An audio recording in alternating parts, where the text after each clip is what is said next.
দীর্ঘ প্রতীক্ষার অবসান। করিমপুরের বিধায়কের উদ্যোগে নতুন করে তৈরি হবে মুরুটিয়া ব্রিজ। খুশির হাওয়া এলাকা জুড়ে। 1971 সালে নদিয়ার মুরুটিয়া ভৈরব নদীর ওপর তৈরি হয়েছিল মুরুটিয়া সেতু, কিন্তু সময়ের সাথে সাথে সেই সেতু দুর্বল হয়ে পড়ে। 3 বছর আগে কেন্দ্রীয় সংস্থার রাইটস এই ব্রিজ ভেঙে ফেলার সুপারিশ করেছিল, কিন্তু সুপারিশ কার্যকর না করে প্রশাসন শুধু ভারী যান চলাচল বন্ধ করতে হাইট বার বসায়। এর ফলে প্রায় 30 থেকে 40টি গ্রামের মানুষ সমস্যায় পড়েন। বিশেষ করে চাষের জমি, ব্যবসা ও নিত্য যাত্রার ক্ষেত্রে ভোগান্তি পোহাতে হচ্ছিল। এবার সেই সমস্যার সমাধানে উদ্যোগ নিলেন করিমপুরের বিধায়ক বিমলেন্দু সিংহ রায়। তিনি বিধানসভায় এই ব্রিজের বিষয়টি তুলে ধরে পূর্তমন্ত্রীর কাছে এর দ্রুত পুনর্নির্মাণের আবেদন জানান। বিধায়কের আশ্বাস, খুব শীঘ্রই নতুন রূপে তৈরি হবে মুরুটিয়া ব্রিজ। এই ঘোষণায় উচ্ছ্বাস প্রকাশ করেছেন স্থানীয় বাসিন্দারা।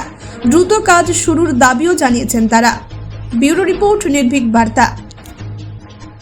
রিগার্ডিং মুরুটিয়া ব্রিজ, আপনারা সবাই জানেন যে এটা 1969 সালে তৈরি হয়েছিল। তারপর গঙ্গা যমুনা দিয়ে অনেক জল গড়িয়ে গেছে, কিন্তু এই ব্রিজটার তত্ত্বাবধান করা হয়নি।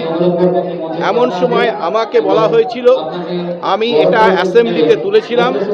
অ্যাসেম্বলিতে তোলার পর পুলক রায়ের সাথে আমার কথা হয়েছে।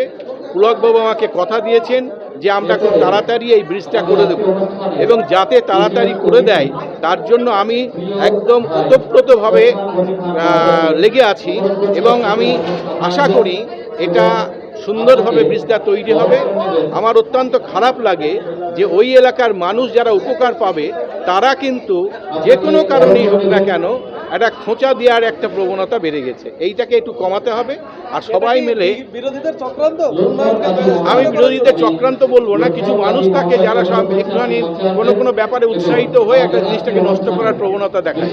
সেই সব মানুষগুলোকে আইডেন্টিফাইড করে তাদেরকে একটু বাদ দিয়ে ব্রিজটা যাতে তাড়াতাড়ি হয় তার জন্য ব্যবস্থা করতে হবে। আমি অফিসিয়ালি ব্যবস্থা করছি, আশা করি হয়ে যাবে।